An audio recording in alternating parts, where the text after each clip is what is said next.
I'm Emmett Pitts, and you're listening to Average Joe's Sports Talk. I want to thank today's sponsor, Big Woody's Tires. Go see Big Woody on Highway 202 in Anniston. Big Woody is a proud sponsor of local high school football. Big Woody has been serving your family since 1987. He has one of the biggest assortments of tires. He can fix any tire repair needed. Big Woody is one that I would highly recommend you to go see. I actually went and saw Big Woody yesterday. He had to fix a tire issue for me. So I personally, from personal recommendation, know Big Woody is exactly where I want to go when I need tire repairs. Same for you. Go see Big Woody on Highway 202 in Anniston.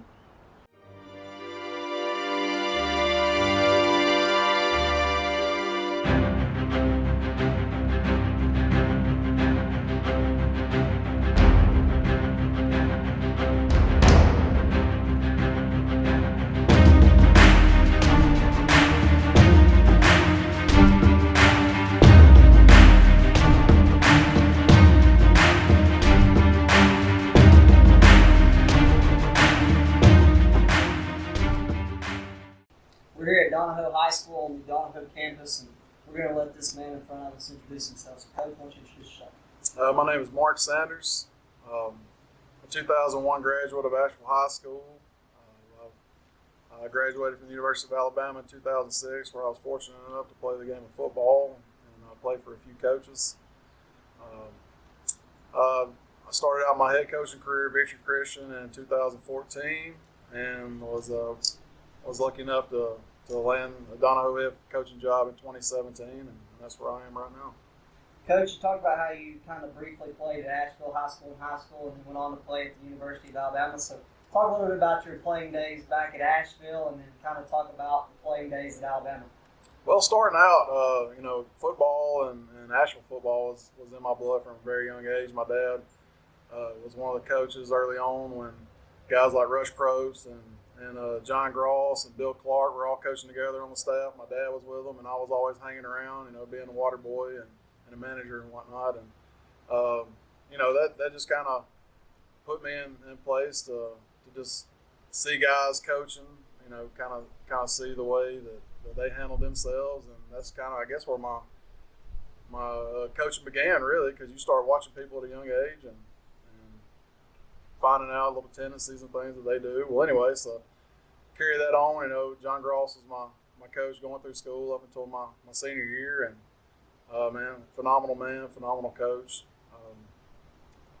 Had a lot of great times with him, and learned a lot from him. And we just carried on to Alabama. And what's the next question? It was just about Asheville. Yeah, you can talk about your playing days from Asheville, and then talk about your playing days at Alabama. Okay. All right. Well, yeah, had a lot of great teammates at Asheville. We're, I think it's still the only team in 1998 to have an undefeated regular season. And that's, Asheville's had its ups and downs. It's kind of one of those places where we try to do the best with what we got, and it's always been a very, very enthusiastic and heartfelt place. Man, it means a lot to me. I live in Asheville, Shoal Creek Valley. It's my community. I love my people in Shoal Creek. And, I just, having the coaches that I had and the teammates that I had, all my friends, and it really taught me a lot about where I needed to go. God blessed me with being a big guy. And, my dad was always instrumental, and my brother, in kind of shaping me to be the athlete that I needed to be. And, we were always doing something. So if it was baseball season, we played baseball. If it was basketball, we were in basketball. Football season, we did football and did all kinds of other stuff when we weren't doing other sports. We played golf, tennis after basketball practice on certain nights. And we just stayed busy all the time. And that really set the stage for me to be a better athlete. And, eventually, my brother was really good at punting the ball. If anybody ever went and watched Matthew Sanders punt, that guy would, he would average around 50 yards a punt. And, I think his long was against Raglan one time. It was about 65 yards. So he was a phenomenal athlete, great quarterback, linebacker, safety, and just great athlete. Basketball, baseball, everything, golf.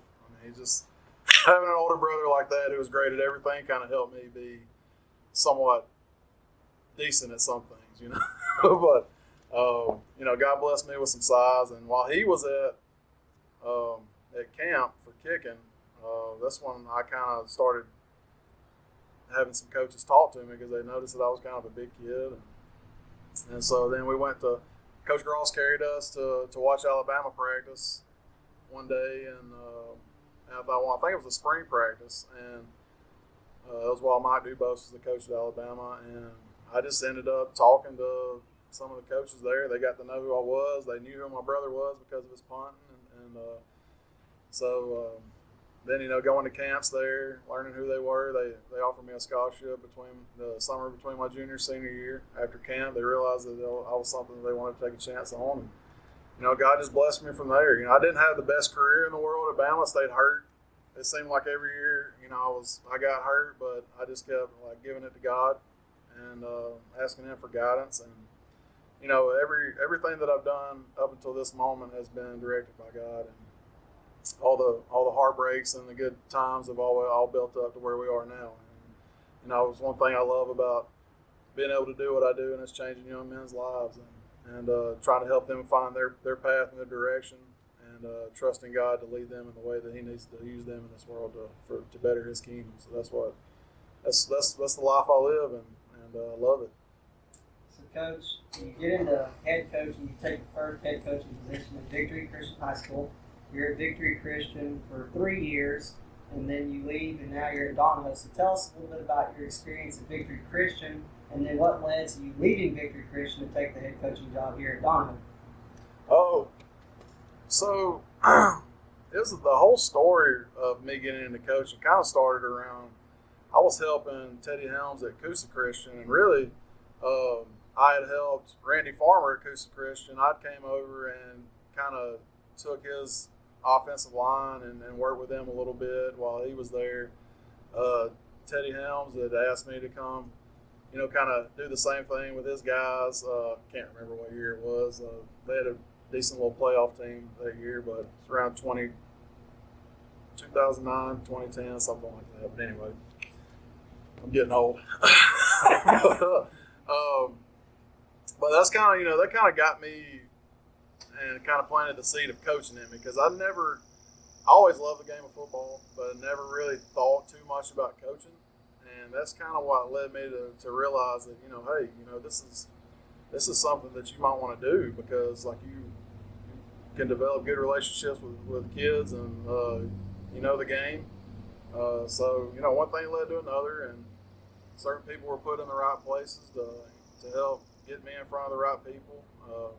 One of my old teammates from Asheville, Sterling Price, was at Victory Christian. His daughter was at Victory Christian. He was going to church there, and he had called me one day and said that the Victory might be looking for a coach.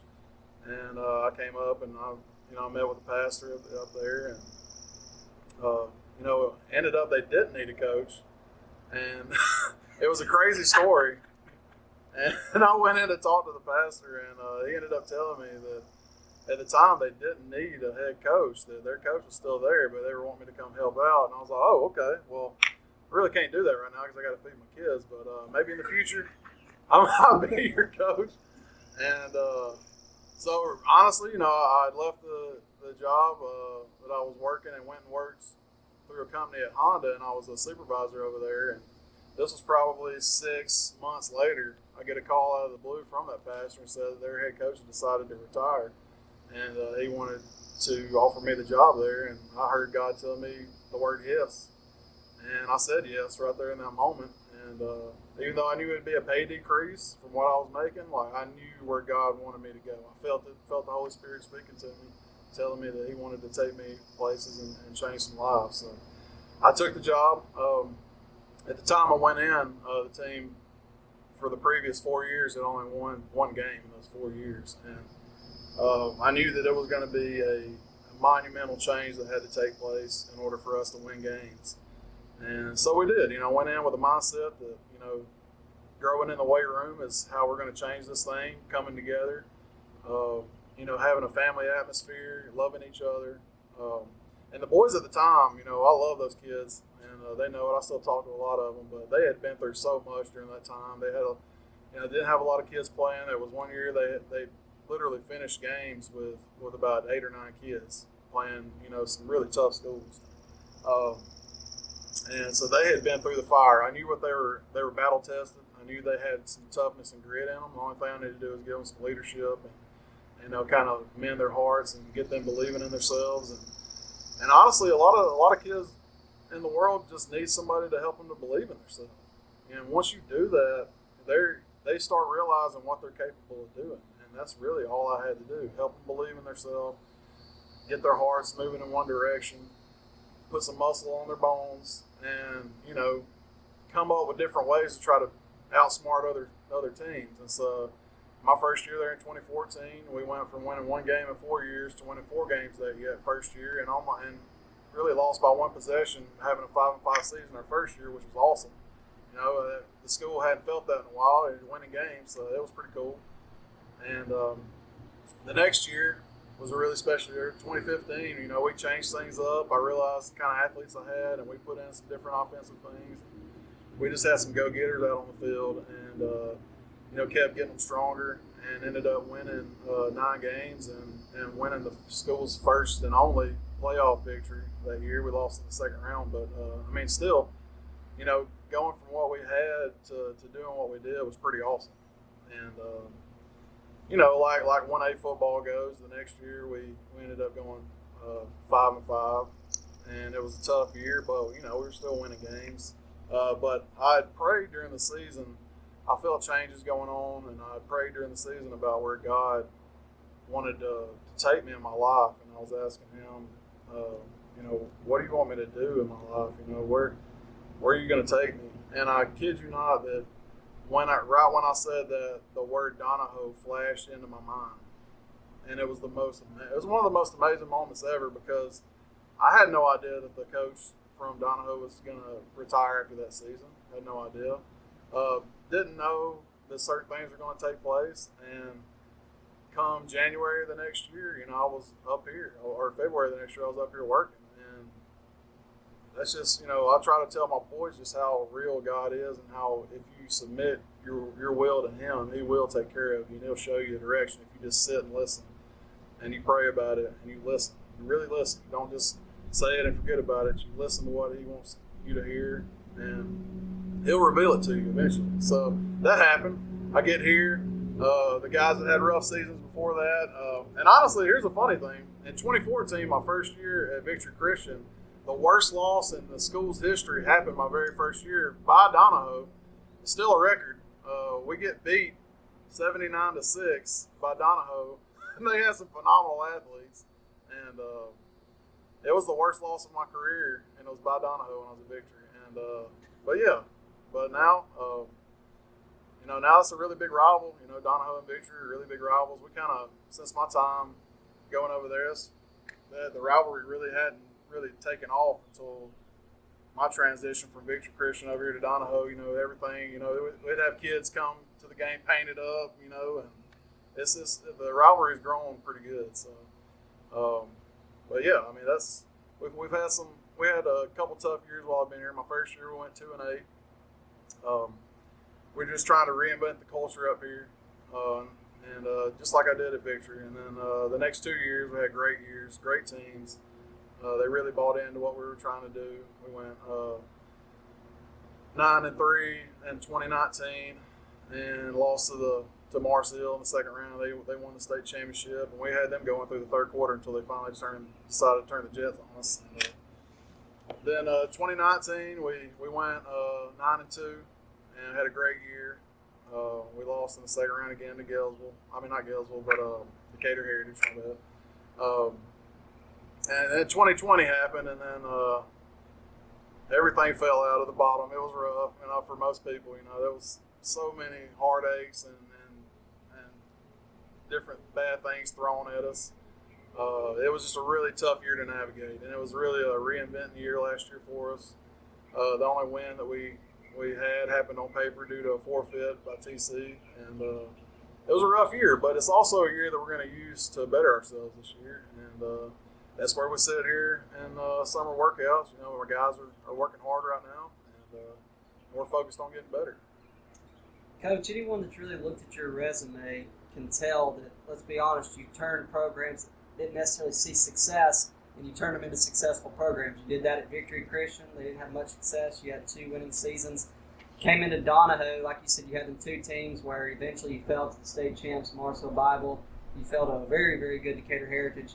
But I think last year, you look at kind of that record, right? It's 1-8 on paper.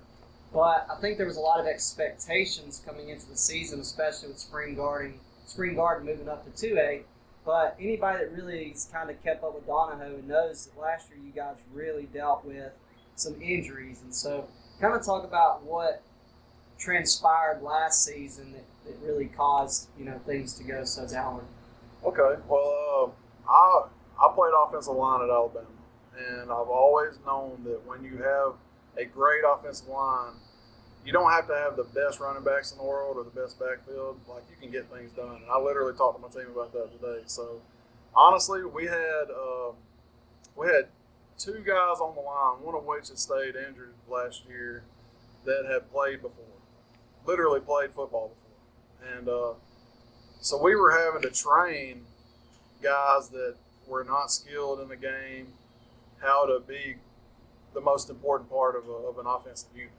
And it was really tough. And it's just one of those things that takes a lot of time to do. It's not something that you can accomplish in a small window of time, and that's what we were trying to do. It didn't work out for us. But, that's why this year we're hoping for bigger and better things, because those guys have really turned it up. They're learning. They're getting a lot better. They're getting bigger and stronger. But as far as all the coronavirus-related issues, we were missing. We started the year off. We had to forfeit a game. We had to move another game our opening game versus Pleasant Valley had to be moved to our open week at week 5. Our home game versus White Plains last year had to be moved or canceled altogether. And we opened up our season in a region game versus Victory Christian, missing about 5 starters on our team. And that really hurt. Just one of those situations that we just couldn't control at the time. And I know a lot of schools in the state or in the nation too have felt the woes of the COVID-19. And it was a really tough year. And the hardest part about it was finishing the year last year and not playing one game where we had all of our players. And it was tough. It was really tough. But, like I always tell my guys, greatness is born through adversity. And if we can get better, having gone through all that, then, that's winning. The game of football is not just about a ball made of pigskin. It's this stuff that's going to teach you how to be great going on into your adulthood, and teaching you how to overcome adversity when you go into, having a job, having a family with kids. And that's the most important thing to me, and something we talk about all the time. Coach, I got 3 more questions for you. So if you looked at your schedule before COVID, of course, kind of put a dent in last season's season, you didn't stray down from facing local competition that's higher classification. You had White Plains on the schedule. Yeah. You had Pleasant Valley on the schedule, which is a 3A and a 4A program. Yeah. So talk a little bit about what went into putting Pleasant Valley and putting White Plains on the schedule. Well, I know as far as White Plains is concerned, Donoho and White Plains had a really intense rivalry back in the day. And I knew that it would probably be really good for the communities if we rekindled that. And so I really wanted to get that done. And, I realized at the time that, the odds would be stacked against us. They would have a lot more athletes to choose from compared to what we have. But honestly, in life, you're going to get thrown that all the time. You're going to have the odds stacked against you, and it really helps you develop who you are as a person and your athletic characteristics, based off of, hey, am I going to overcome adversity here? Can we do it?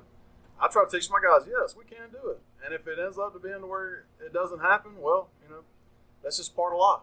So I try to teach them, don't ever back down from things that are stacked against you, because it's going to keep happening.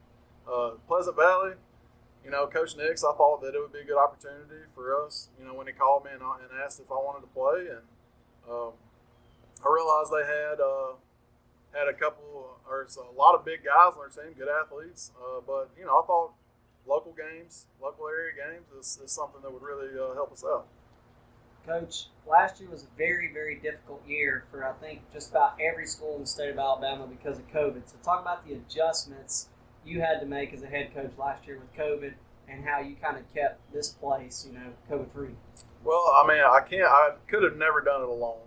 We had, when we started out in our summer workout season last year, me and my 1A state baseball coach of the year, Steve Gendron, we really had to put our heads together and be really adamant about just being meticulous on the little things as far as being cleanliness and social distancing, all that stuff. But we found a way to get it done. It was rough at times. Had a lot of different people being quarantined. I had one player that was quarantined 4 times from the beginning of the school year last year, and one of my seniors last year. I just felt awful for him. And I had one that made it through without ever being quarantined. So it was just, it was so crazy. And honestly, the fact that we were able to make it through a football season was just pretty cool to me with all that going on. It just shows you how much people in the South love the game, how much it means to all of us. And it's a testament to what it teaches these young people in life, because things like this don't just hang around with people it doesn't teach great lessons to and inspire crowds and generations of people. It's an awesome game. That's why I love being a part of it. And, hey, man, COVID or not, we're going to try to keep this thing rolling. Coach, last question. If I come to Donoho during August, September at 3 p.m., and I walk out to this beautiful facility you guys have behind the school, and what would I see in the average practice day for you guys as a football program, and what do you think is the elements of an effective practice? So basically walk us through a typical practice for Donoho during football season. Well, all right. So we're not like most schools, okay? A lot of schools that have a lot of guys can do things a lot of different ways, all right? Now, I went out and watched Oxford practice last year just to kind of see what was going down. And they have more of like a college feel to how they practice. You on one side of the field, you got your offensive guys. On the other side, you got your defensive guys, and they're just working. Man. They're working. We go into special teams. We go into team offense, team defense, and everything is just clicking, okay? When you're at a smaller school, a lot of your time, and especially when you don't have a big staff, that's one of the biggest things. When you don't have a big staff, you really have to chop things up. A lot of my coaches, or all of my coaches, work jobs outside of school. So I'm really the only coach on the football team that's here all the time. So sometimes, work calls, problems call, and coaches can't be here. We have to, mix and move things around. And honestly, at a small school, you just have to fly on adjustments. And I'm sure if any other small school coaches hear this, they're going to know exactly what I'm talking about. You really have to, you got to make your practices around what you have, the availability. And, we like to get out here. After school every day, our school has a period from 3:05 in the afternoon until 3:35, and it's our tutorial time. So kids can go and get extra help from their teachers. And so during that time period, we don't have any athletic stuff going on. As soon as that 3:35 hits and that bell rings, then that's our time to get rolling. So we like to get out here on the field at about 3:40, 3:45 when everybody can get down here, and we stretch, we warm up, and hey, depending on what day it is, we'll either start out with some competition stuff where we'll go one-on-ones just to kind of get everybody fired up. And then we'll move into individuals. And one thing that you're going to see at pretty much most every practice we have is sessions where my coaches are teaching fundamentals. They're teaching the little things, all right? And it's just something that, let's just take Nick Saban, for instance, at Alabama. If you go and you watch Nick Saban Alabama football practice, you're going to see them working the same drills and working the little things on a daily basis, because those are the game of football is made of a bunch of little things compacted into one big thing, all right? And if you can get the little things right, then the big things will go really good for you. So we try to work fundamentals as much as possible. We do have to take a lot of time for teams, special teams, and that sort of thing. So we just kind of all roll that together. As far as a set schedule on any given day, it can always change for us here at Donoho. So I always have to kind of be ready to adjust whatever we're doing to fit what we have for the day. You know what I'm saying? But we found ways to get it done. That's the biggest thing. It all kind of works together for us. And hey, man, we're just doing what we do up here. Coach, thank you so much for the opportunity. Thank you for allowing us to be here today, and good luck this season. It's been a pleasure, man. I appreciate you guys. Go Falcons.